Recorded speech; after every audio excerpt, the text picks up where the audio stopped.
My uncle mailed. You're out. All matters go through our attorney. I replied, understood. Then I closed the joint Vineyard account, ended all funding. 72 hours later, my aunt called in panic. What have you done? The Vineyard is collapsing. I stood by the window of my home studio, the early morning light spilling across unfinished sketches and scale models. The smell of graphite and concrete dust clung to the air, the kind of smell most people wouldn't notice, but I found strangely grounding. That's when I saw it, an envelope, crisp and formal, sticking out from a pile of blueprints and correspondence. No return address. Just my name, Ethan Santoro. The paper felt expensive, heavy. I opened it, not expecting anything dramatic. Maybe a delayed invoice, maybe some pretentious invite from one of the urban design awards I always dodged. But instead, there it was. Effective immediately, you are no longer considered a stakeholder or financial participant in the Santoro Vineyard enterprise. Any further attempts at contact should be made through legal counsel. This decision is final. Hector Santoro. That was it. No explanation. No thanks. Just a dismissal from the man who raised me, bled me dry, and still looked me in the eye every Christmas and called me the selfish one. I sat down slowly, the letter in one hand, my other resting on a half-built model of a civic center in Lisbon. My studio was clean, precise, organized chaos, a space I had built for myself, away from the noise of the family estate in Montilla. And yet the letter in my hand brought back that same pressure I used to feel as a teenager walking through the Vineyard rows, like every breath had to be earned. It wasn't just that he cut me off, it was how he did it. Like I was an employee being let go. Like I hadn't spent the last 7 years quietly funneling money into that vineyard to keep it from going under. Like I hadn't liquidated my bonus from the Barcelona Civic Commission just to keep the bottling line from seizing last March. Like I wasn't the one who bailed out Dario's disastrous export deal with Belgium. I had never asked for credit, not once. But I thought, naively, maybe, that blood still counted for something. I stared at the wall. My diplomas. A photo of me standing beside a restoration project in Santiago. An old black and white of the Vineyard, circa 1940, before Hector even took it over. I had hung that one out of some lingering sentiment. I took it down now and set it face down on the table. Then I opened my laptop. One email. No preamble. Just, understood. And then I moved fast. My fingers knew exactly what to do. I logged into the finance platform and began freezing every outgoing channel linked to the Vineyard. The joint account? Locked. The export supplier line? Suspended. Equipment lease renewals? Flagged for cancellation. I left a buffer.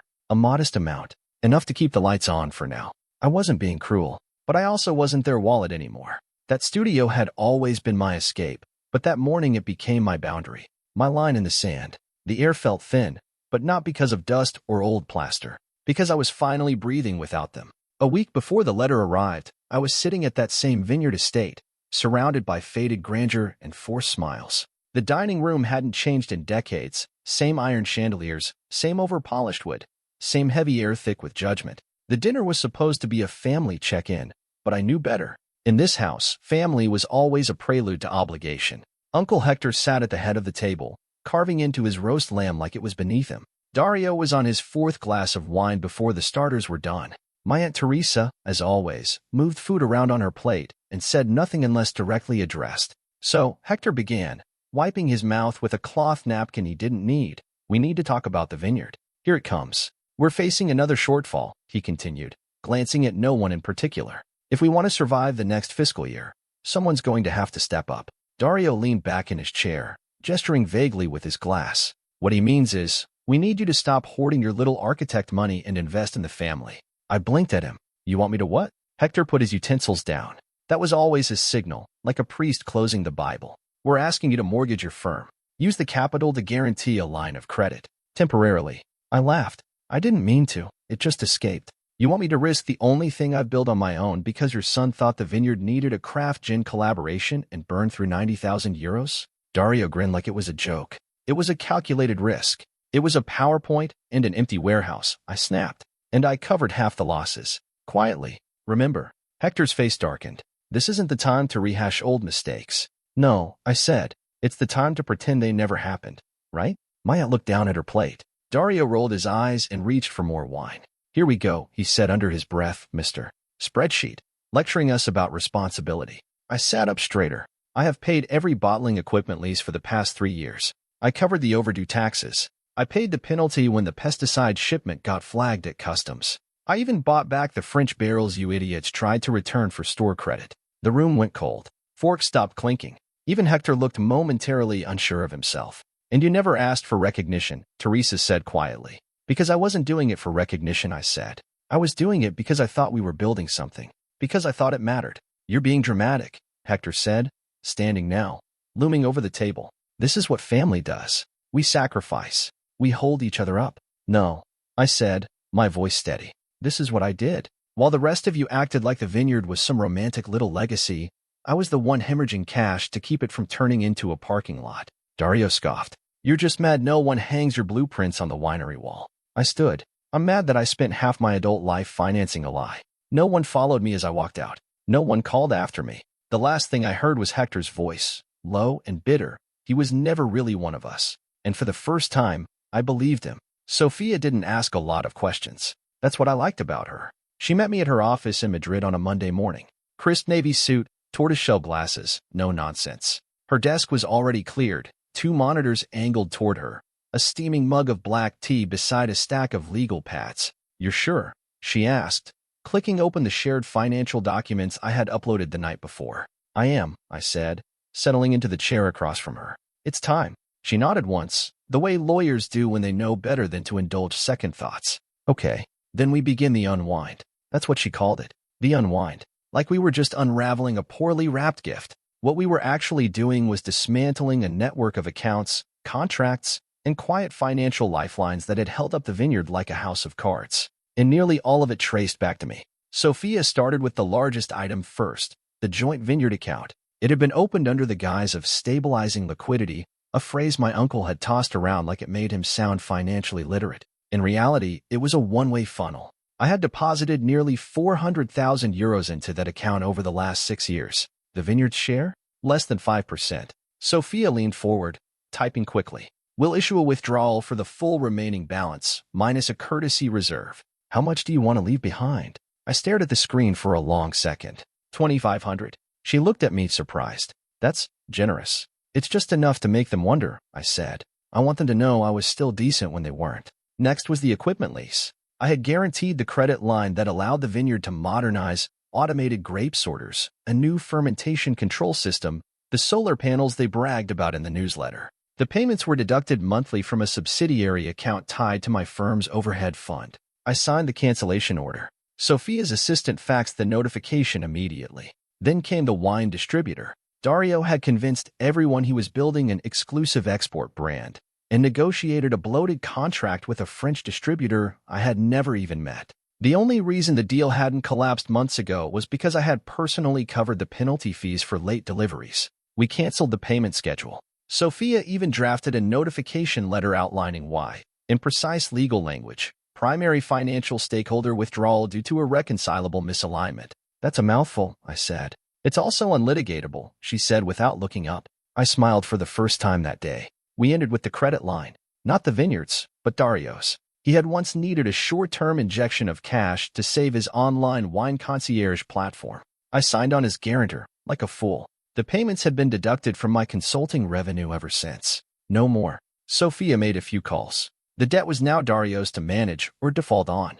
Each signed form felt like removing a splinter I didn't know I had. Each severed tie, a breath I hadn't realized I was holding. It wasn't revenge. It wasn't even anger anymore. It was relief. By the end of the day, I was exhausted. Not from the work, from the clarity. Sophia handed me a folder of signed notices, neatly tabbed. "It's done. You're out." I looked down at it, then back up at her. "Feels like exhaling." She smiled faintly. "Good. That means it's working." As I stepped out into the evening air, I didn't feel vindicated. I felt free. 72 hours of silence. I'd expected fury within the first day. A voicemail, maybe. A snide email from Hector's assistant pretending to be concerned about a banking error. But instead, there was nothing. I almost started to believe they hadn't noticed. Then, on Thursday morning, my phone rang. An old contact photo lit up the screen. Tia Teresa. I let it go to voicemail. 5 minutes later, it rang again. This time, I picked up. Her voice came in shaky, breathless, like she'd been crying or running or both. "Ethan, Mijo, please don't hang up." I didn't say anything. She barreled ahead. "The harvest is next week. The machinery, none of it's been serviced. We can't get fuel. Dario says the grape sorter's not functioning and the distributor's threatening to pull out. They're saying someone drained the accounts. I let the silence stretch. Ethan, she asked, softer now. You know what this means, don't you? The whole season could collapse. I finally spoke. Then I suggest you talk to Hector. Or better yet, to Sophia. She's handling all inquiries now. Legal inquiries? She echoed, voice breaking. Is that what we are to you? Your husband made that call, I said, keeping my tone level. He made it in writing. You can't do this to us. I felt something shift inside me. A familiar old ache, like guilt trying to find its usual space. But it had nowhere to land this time. I didn't do this, I said quietly. You all did. Ethan, poor favor. Your cousin is spiraling. He says the creditors are calling his personal line now. And Hector's threatening to sue you, to freeze your accounts. Then he knows where to find my lawyer, I said. You're punishing the whole family for one argument. I closed my eyes, pinching the bridge of my nose. This isn't punishment. It's protection. For me, you left us to drown. You were never drowning, I said. You were drinking the water and calling it wine. There was a pause. Then her voice hardened, just slightly. You think you're better than us now? Is that it? With your big city suits and your sterile apartment and your girlfriend who signs your contracts? I smiled bitterly. There it was. The truth. The slip. You know what? I said. You don't get to rewrite this story just because it's inconvenient now. I gave you everything I had for years. I drained my accounts. I mortgaged my future, and all I ever asked for in return was to be seen.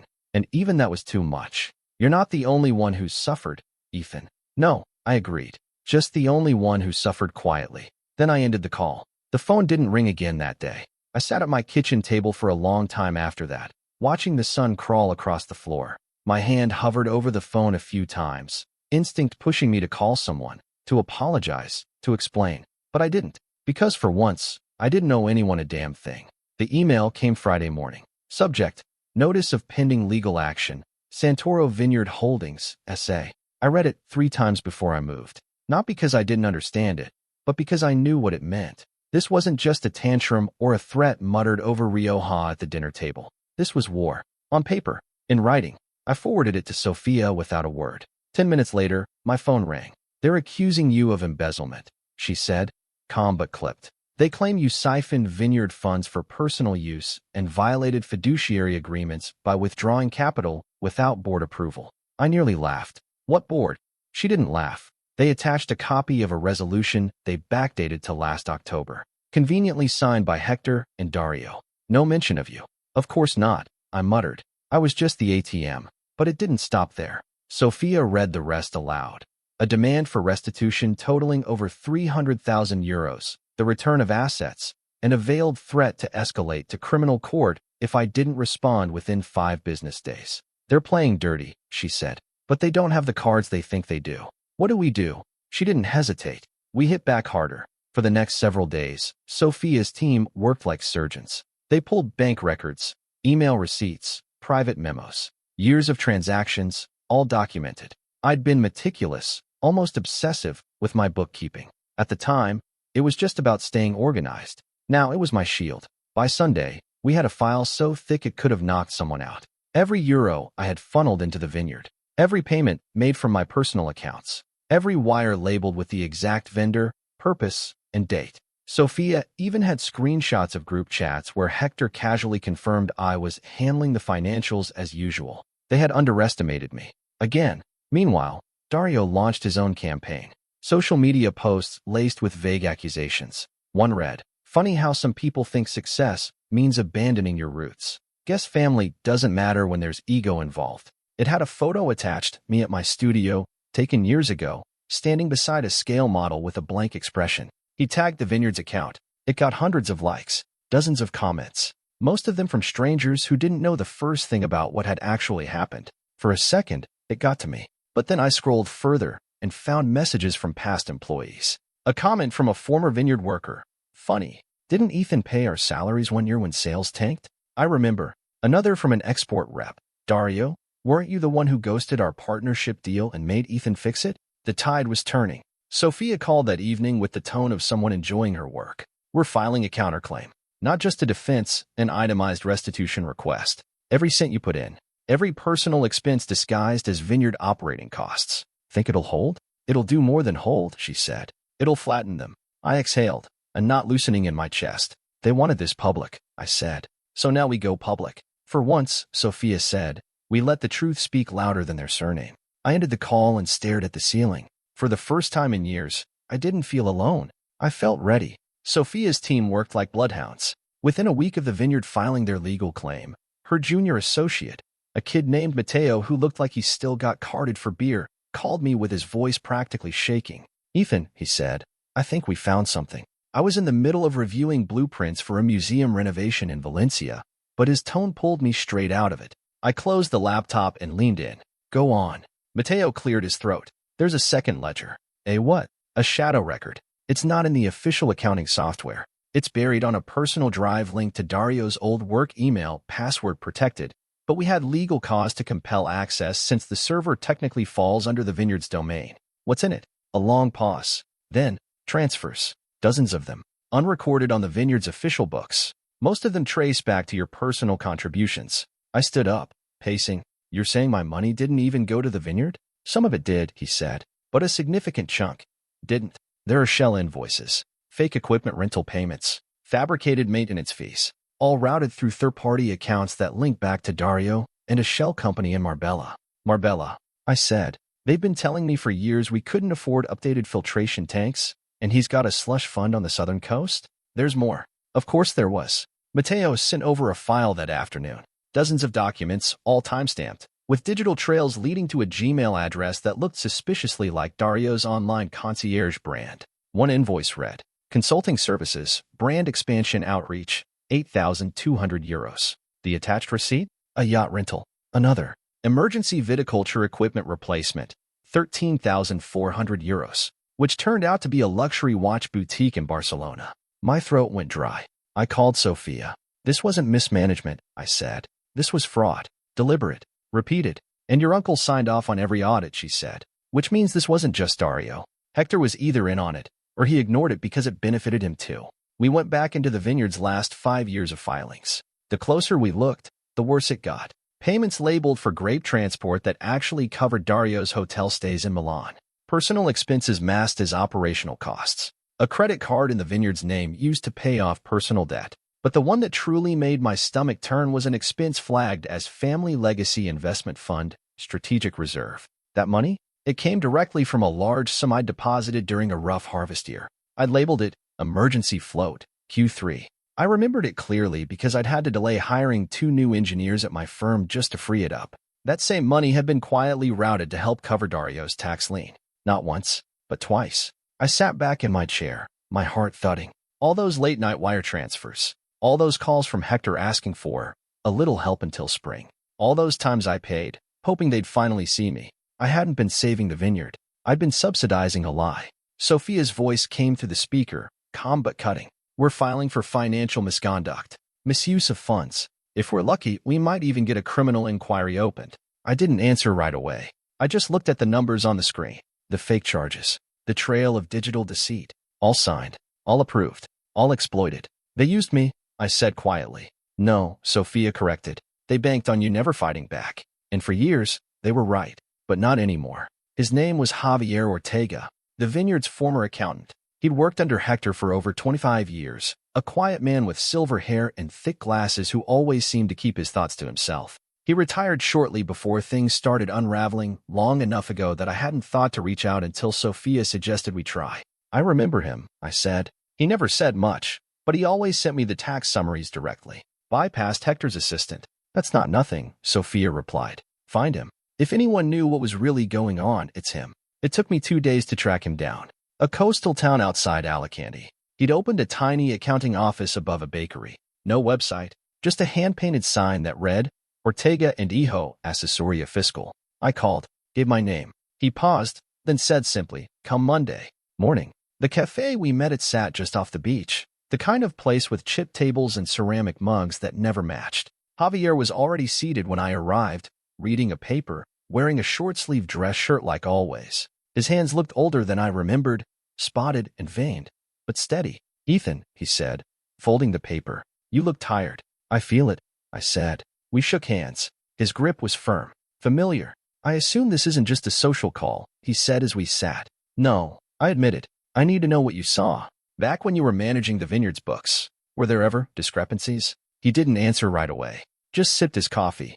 Then he reached into his worn leather briefcase and slid a folder across the table. I kept copies, he said. I always do. Especially when people stop replying to my warnings. I opened the folder slowly. Inside, old email printouts, handwritten memos, line item reports with red ink notations, highlighted transactions flagged as inconsistent, recommendations that were never implemented. One memo stood out. To Hector Santoro. Subject, concerns regarding unapproved transfers. Several financial transactions over the past 3 quarters are unaccounted for. I strongly recommend freezing discretionary spending until a full internal audit is conducted. The date? For years ago. You sent this? I asked. He nodded. And others like it. All ignored. Eventually, I was told my tone was disruptive to morale. You knew. I suspected, Javier said. But I wasn't family.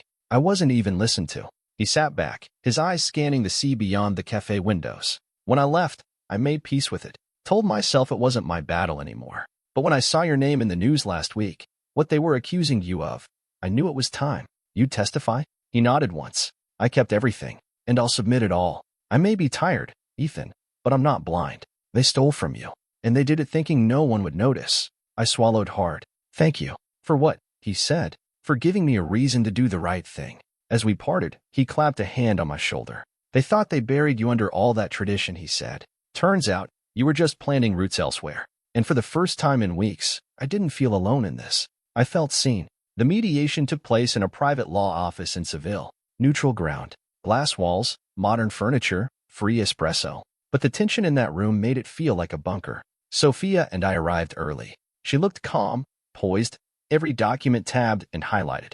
I wore my usual navy suit. Understated. Clean. I wasn't there to posture. I was there to end this. At 10:07 a.m., they arrived. Hector walked in first, shoulders squared like a general returning from battle. My Aunt Teresa followed, quiet and pale. Dario brought up the rear, all fake confidence and nervous tapping. Their legal team, a slick trio from Madrid, set up across from us. The mediator, a woman in her 50s with sharp eyes and a clipboard that never left her hands, sat between us. She opened the session, outlined the rules, urged cooperation. Then she turned to Hector. You filed this motion. Please state your position.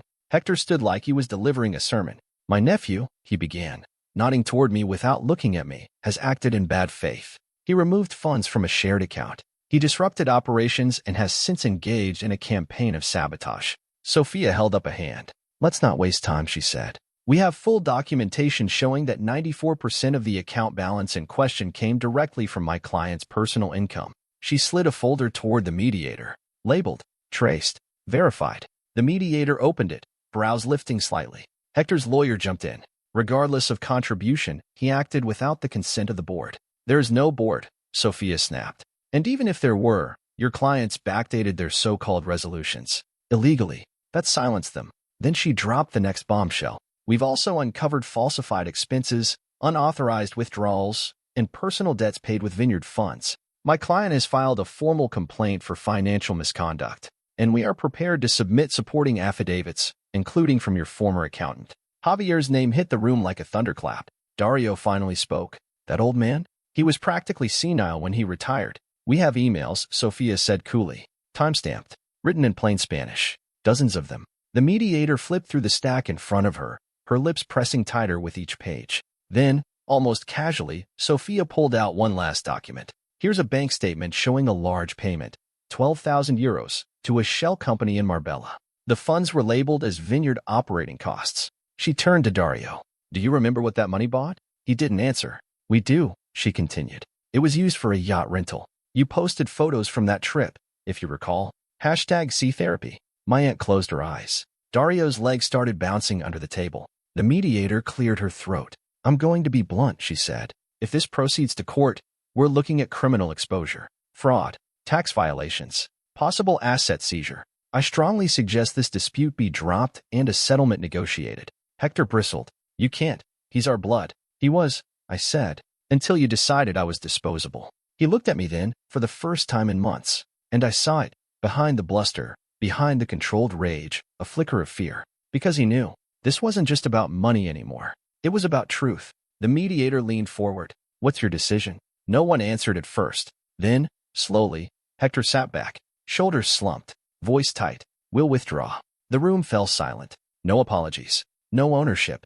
just a retreat. But that was enough for me. I stood, shook Sophia's hand, and walked out into the sunlight, my shoulders lighter than they'd felt in years. I didn't win a battle. I closed a chapter, and I did it without raising my voice. The vineyard was sold in parts. First the machinery, then the fields. The estate came last, bought by a Catalonian family looking to turn it into a boutique resort. I read about it in a trade newsletter someone forwarded me, tucked between articles about harvest projections and vineyard drone mapping. There was no mention of Hector, or Dario, or the Santoro name at all. The family legacy had been reduced to a footnote, a cautionary tale in small business forums. Just another old-world brand swallowed by its own rot. I watched it all from a distance. No press conferences, no declarations. I didn't need revenge. I just wanted distance, and I had it now. My firm was thriving again.